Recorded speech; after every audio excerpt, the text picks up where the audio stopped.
Hello everyone, welcome to Nav classes. I am Navdeep Kaur. So आज मेरे साथ है पंकज कुमार। कॉन्ग्रेचुलेशंस पंकज।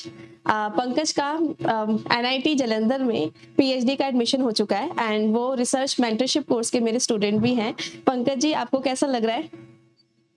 मैं बहुत अच्छा लग रहा है। जी, thank you, great. Yes ma'am. Pankaj का जेआरएफ भी हो चुका है और अब वो एनआईटी जालंधर में पीएचडी कर रहे हैं। सो पंकज जी, आपने पीएचडी करने का कैसे सोचा कि भाई मुझे पीएचडी के लाइन में जाना है? Yes, ma'am. Ma'am, since my master degree, I was planning to go in PhD program, पर मेरा नेट हो रहा था कंसिस्टेंटली, तो जी। फिर इस बार जेआरएफ हो गया। Hmm. Then I started looking for universities, NITs, IITs. मैंने जी। हर जगह अप्लाई किया। सो अभी बहुत सारी जगह पे मैंने इंटरव्यू दे दिया है, बहुत सारी पे अभी देने का बाकी है। I got selected in NIT Jalandhar.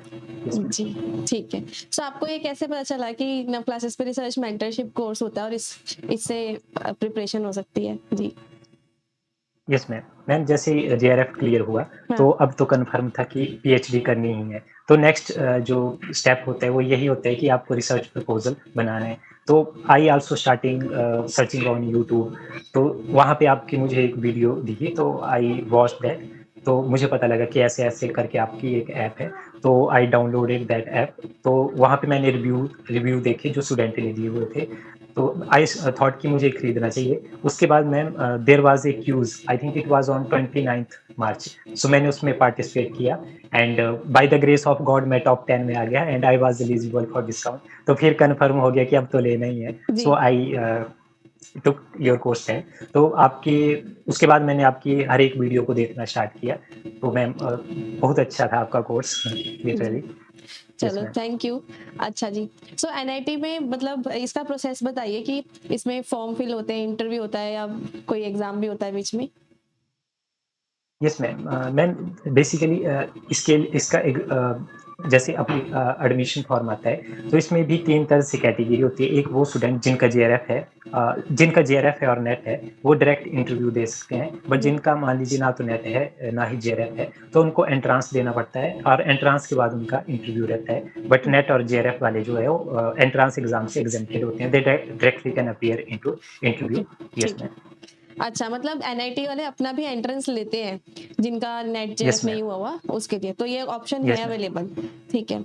Yes ma'am. Okay. सो अब आपका जैसे डायरेक्टली इंटरव्यू था तो आपको रिसर्च प्रपोजल उन्होंने मांगा हुआ था या आपने वैसे रिसर्च मेंटरशिप कोर्स में बनाया ही था इसलिए?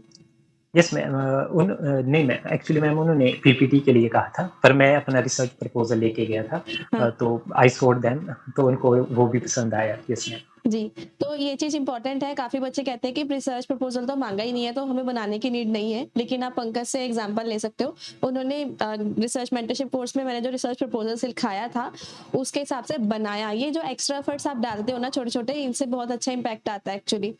कि आप तब भी लेके गए हो, उनको पता चल रहा है कि भाई ये तो पर्सन मतलब चाहता है और एक्चुअली एफर्ट्स दिखा रहा है, राइट? और उनको आपका प्रपोजल भी काफी अच्छा लगा। तो कभी भी चाहे वो मांगे या ना मांगे, अपने आप को रेडी रखना चाहिए with the research proposal in any university. ज्यादातर आईआईटीज में प्रपोजल नहीं मांगते हैं, बट आपके पास होना चाहिए। बिकॉज अगर आपने प्रपोजल बनाया है ना, तो उनके क्वेश्चन के आंसर ज्यादा दे पाओगे आप, क्योंकि आपको खुद वो आता है नॉलेज, आप किसी और से बनवा के नहीं गए हो। तो पंकज, आप उसको ज्यादा अच्छे से एक्सप्लेन कर पाओगे। जी। Yes, ma'am. So, ma'am, I'm going to explain from the starting. So, as I enter into the room, तो रूम में 6 से 7 मेंबर थे जो जी। फाइनेंस के ही थे। तो जो मेरा रिसर्च टॉपिक था, it was around green finance. तो 2 प्रोफेसर्स ऐसे थे जिनकी डोमेन के साथ वो डायरेक्टली अलाइन हो रहा था। जी। तो उन्होंने बेसिकली मुझसे क्वेश्चन पूछे, तो मैंने रिसर्च प्रपोजल दे दिया था। वहाँ पे एक सर थे, उन्होंने मुझसे कोई क्वेश्चन नहीं पूछा, पर उन्होंने पूरा प्रपोजल पढ़ा, ओ। रिसर्च प्रपोजल पढ़ा। और एंड में उन्होंने यही कहा था कि ये जो आपका रिसर्च प्रपोजल है, ऐसा तो हम सिनॉप्सिस के टाइम बनाते हैं और मुझे बहुत आपका अच्छा लगा। तो आपने ये कहाँ से बनाया? आपने चैट जीपीटी से तो नहीं उठाया है? तो आई सेड कि सर आप इसमें फ्लैग चेक कर सकते हो, I made it my self. तो उन्होंने पूछा कि आपने तो फिर कहाँ से बनाया आपने? Then I mention your platform name कि there is Nav classes online platform and I took the course from there. तो मैंने वहाँ से इसको बना के सीखा है। Yes ma'am. जी, ठीक है। सो पंकज ने वहाँ पे बल्कि बताया भी कि उन्होंने नव क्लासेस से नवदीप कौर मैम से सीखा है, तो इससे उनको ये देखो ये चीज़ सबके माइंड में आती है कि आप इतना अच्छा अगर प्रपोज़ल लेके जा रहे हो, तो बिना सीखे सबको पता है रिसर्च कैसे कर सकता है कोई? क्योंकि इसको कहीं न कहीं से सीखना तो होगा ही, राइट? तो इसलिए झूठ बोलने के बजाय और ऑफ कोर्स चैट जीपीटी वगैरह को वो डिस्करेज ही करते हैं कि आप इधर से उठा के लेके आ गए तो आपका खुद का दिमाग नहीं लगा। लेकिन अगर आपने खुद बनाया है कोर्स के अंदर सीख के और वो आपको उनको बता रहे हो, तो ये एक एडेड एडवांटेज है जिससे वो समझते हैं कि इसको रिसर्च की नॉलेज है। और हर एक यूनिवर्सिटी रिसर्च की नॉलेज को इंपॉर्टेंस देती है, बिकॉज उनको चाहिए ऐसा कैंडिडेट। हम कहते हैं ना कि पीएचडी में जाके हम सीखेंगे, आपको स्पून फीडिंग कोई भी नहीं करता, क्योंकि प्रोफेसर्स के पास इतना टाइम नहीं होता है। दे वांट कि उनको पास वेल एडुकेटेड बच्चा आए ऑलरेडी, सो दैट उसको और बेटर कर सके वो, ना कि आपको सिखाने में उनका ज्यादा टाइम लग जाए। जी। सो और कौन कौन से क्वेश्चंस हुए थे पंकज जी आपके प्रपोजल से related? Yes ma'am. So basically ma'am मुझसे जितने भी क्वेश्चन पूछे गए वो मेरे रिसर्च प्रपोजल के अराउंड थे। जी। बेसिकली जो क्वेश्चन पूछे गए वो ये थे कि इस स्टडी की यूनिकनेस क्या है, आप इसी टॉपिक के ऊपर क्यों करना चाहते हो, ठीक है, तो इसके ऑब्जेक्टिव्स क्या है। और इसमें जो मैंने मेथोडोलॉजी लिखी थी तो उसमें लिखा था मैंने ऑर्डिनरी लीस्ट स्क्वायर। तो उन्होंने यस। पूछा कि आपने ये मेथड क्यों चूज किया। सो आई आंसर दैट कि I have gone through various research article and in most of the article this method was used, so that is why I have taken this method into my study. तो फिर उसके बाद उन्होंने next question पे पूछना start कर दिया। जी। Yes sir. और मेरे को याद है कि आपको ये जो मेथोडोलॉजी वगैरह हमारी प्रॉपर चैट में यस डिस्कशन मैम। कन्वर्सेशन भी यस हुई मैम। थी। और लकीली मैं इस टाइम पे स्टेटा सॉफ्टवेयर सिखाई रही थी, जिसके अंदर मैंने पैनल स्टडीज, ओएलएस, ये सब सिखाया था। यस तो मैम। वो भी आपको काफी बेनिफिशियल हुआ होगा नव क्लासेस पे। स्टेटा रिसर्च मेंटरशिप कोर्स एक ऐसा कोर्स है जिसमें प्रपोजल और बहुत सारी रिसर्च मेथोडोलॉजी आपको एक साथ मिल जाती है। ठीक है, तो आपने वो वाली क्लासेस भी यस गई थी, मैम। आई थिंक आपने नव क्लासेस से वो सॉफ्टवेयर वगैरह भी सीखा था। जी। Yes ma'am. तो मैम मैं इस चीज़ के लिए भी पहले तैयार था, क्योंकि मैंने उसमें लिखा था कि I will use strata software. हाँ। तो मैंने आपकी 4 से 5 वीडियो देख के गया था। जी। अगर वो मुझसे पूछते हैं तो मैं ज़रूर ये कहूँगा कि आई हैव इनिशियल अंडरस्टैंडिंग। आपने भी ये चीज़ अपने उसमें कोर्स में बताई थी। बताई तो थी। उसके लिए मैं पहले से ही रेडीमेड एक आंसर आपका हूँ। बहुत सारे क्वेश्चन्स ऐसे होते हैं जिनको आप प्रेडिक्ट कर सकते हैं। तो उसके लिए आपके पास एक रेडीमेड आंसर होना चाहिए पहले से। तो मेरा ये था कि अगर मुझसे पूछते हैं कि आप स्टेटा सॉफ्टवेयर के बारे में आपको नॉलेज है, तो आई हैव रेडीमेड आंसर कि I have initial understanding, I am learning this. पर मुझसे उन्होंने पूछा नहीं, but I have readymade answer for this. Yes ma'am. Yes yes. क्योंकि मेथोडोलॉजी एक्चुअली आपने ओएलएस वगैरह बता दिया था ना, इतना बहुत बड़ी यस बात मैम। है, बिकॉज किसी ना नॉर्मल से बच्चे को पता ही नहीं होता है ये पैनल स्टडी क्या होता है, ओएलएस क्या होता है। और आपने वो प्रपोजल में लिखा था, और मैंने आपको स्पेशली कहा यस था मैम। इसको ये ऊपर लिखो, ये नीचे लिखो, प्रॉपर हमारी वो कन्वर्सेशन हुई थी। तो ये अपने आप में ही इतना बता रहा है कि भाई इनको नॉलेज है कि क्या करना है क्या नहीं। ठीक है, क्योंकि काफी बच्चों को पता ही नहीं होता ये पैनल स्टडी क्या होता है। आप में से किसने बच्चों को पता है? यू कैन कमेंट डाउन कि ये समय पता है या नहीं। ठीक है। सो मतलब कि आपके बाकी जो सर्कल में वहां पर आपने देखा होगा, गए होंगे पीएचडी वगैरह के लिए, तो आपको क्या लगा? मतलब वो उनकी तैयारी कैसे थी और आपकी तैयारी, कुछ डिफरेंस नजर आया? Yes ma'am. So basically ma'am एक चीज़ मैंने भी नोटिस की, उनके जो रिसर्च प्रपोज़ल थे, वो 1, 2 या 3 पेज के थे। So I I was one of them जिसका 15 से 16 पेज का जी। रिसर्च प्रपोज़ल था।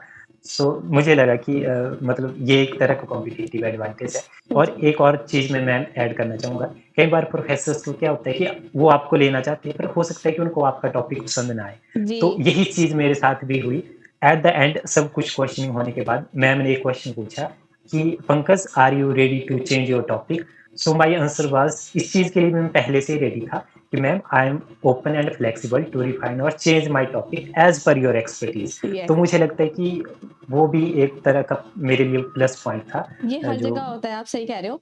क्योंकि ये यस मैम। इवन मैंने अपनी जो प्रपोजल वाली क्लासेस है उसके लास्ट क्लास हमेशा टिप्स की रखी होती है, उसमें मैंने ये मेंशन किया है कि अगर आपसे इस यस टाइप मैम। के क्वेश्चन होते हैं तो आपको ये आंसर करने चाहिए, है ना? तो definitely you should be very flexible. ऐसा नहीं कि नहीं मान तो ये किया, मेरा तो टॉपिक ये है। अरे भाई, आपको उनके टॉपिक यस के मैम। हिसाब से फ्लेक्सिबल रहना ही पड़ेगा, क्योंकि वो प्रोफेसर्स हैं। उन वो ना अपने पॉइंट सुन के तभी बनेंगे ना, वो अपने डोमेन में बेसिकली अगर काम करेंगे तो। इस वजह से वो ज़्यादातर अपने अकॉर्डिंग आपको टाइम देते वो टॉपिक वगैरह देते हैं। इवन मेरा पीएचडी का टॉपिक बिल्कुल एकदम चेंज हो गया था, तो गाइड के साथ कॉम्प्लीमेंट करना बहुत ज़रूरी होता है। जी, थोड़ा बहुत यस आपका मैम। टच रहता है, थोड़ा उनका रहता है। तो इसलिए ऐसा यस मैम। हो सकता है काफ़ी बार, तो अकड़ के नहीं रहना चाहिए, मतलब कि रिजिडिटी इतना ही, थोड़ी फ्लेक्सिबिलिटी चाहिए। जी, यस मैम। सो ये आपने हाँ, पहले ही बता दिया था कि हाँ। प्रोफ़ेसर जो है वो अपने हिसाब से चलाएँगे, तो मैं इस चीज़ के लिए पहले रेडी था कि अगर ऐसा क्वेश्चन आएगा तो मुझे इस तरह स का आंसर देना है। Yes ma'am. हाँ जी, नाइस। अच्छा, तो फिर आप कोई मोटिवेशनल बात अगर स्टूडेंट्स को बताना चाहते हो तो प्लीज़? तो पीएचडी एंड ऑल, हाँ जी।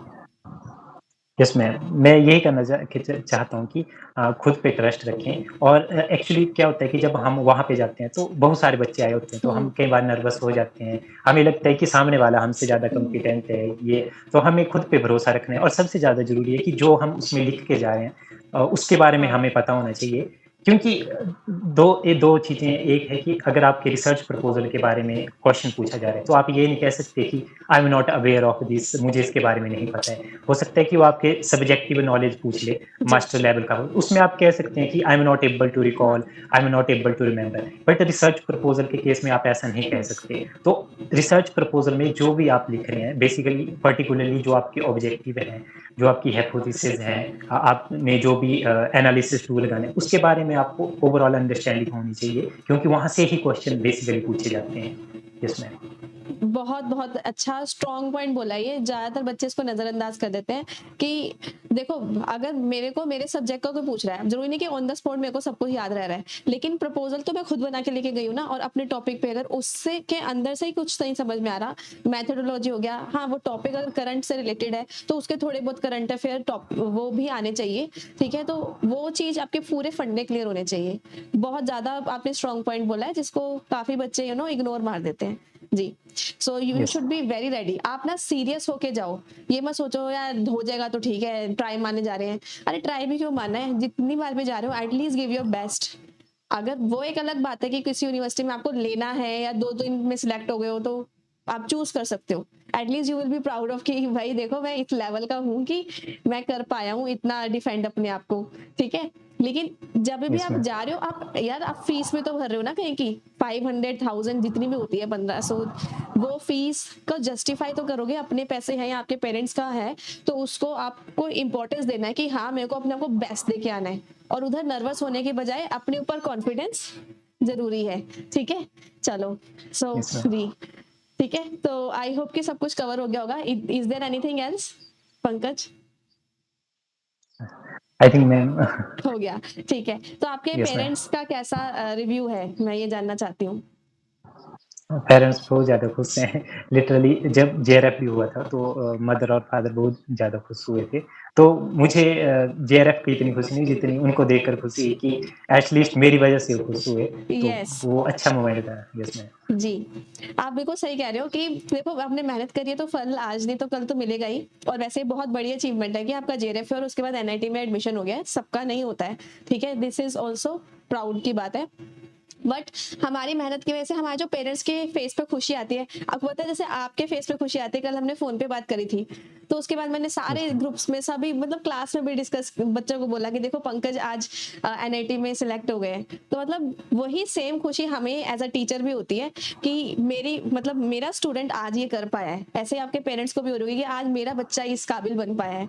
सो उसके लिए बहुत बहुत कॉन्ग्रेचुलेशंस। हम इसी दिन के लिए तो तरस जाते हैं कि बस हमारे जो स्टूडेंट हैं या हमारे जो बच्चे हैं वो इतना आगे बढ़े और हमारा और अपने पेरेंट्स का सबका नाम रोशन करें, ठीक है? So yes keep ma'am. Growing. बहुत अच्छा लगा आपकी सक्सेस देखकर। सो ऐसे ही आप अपनी लाइफ में आगे बढ़ते रहो, अब मैं आपके हमेशा साथ हूँ, ठीक है? So dream, yes ma'am. Believe, act and achieve. जी, thank you and stay bless. If you have any query please comment down. तो पंकज को कॉन्ग्रेचुलेट करना बिल्कुल मत भूलना, क्योंकि आप लोगों के कॉन्ग्रेचुलेशंस भी आगे बढ़ावा देते हैं। पंकज का भी कभी ना कभी सपना रहा होगा कि मैं भी इस लेवल पे आऊंगा। सक्सेस स्टोरी देखिए तो आपने कोर्स भी लिया था, है ना? तो आज आपकी success yes ma'am. Story students के साथ शेयर हो रही है, हो सकता है कल आपकी शेयर हो। Thank you. Yes ma'am. Thank you ma'am. Thank you.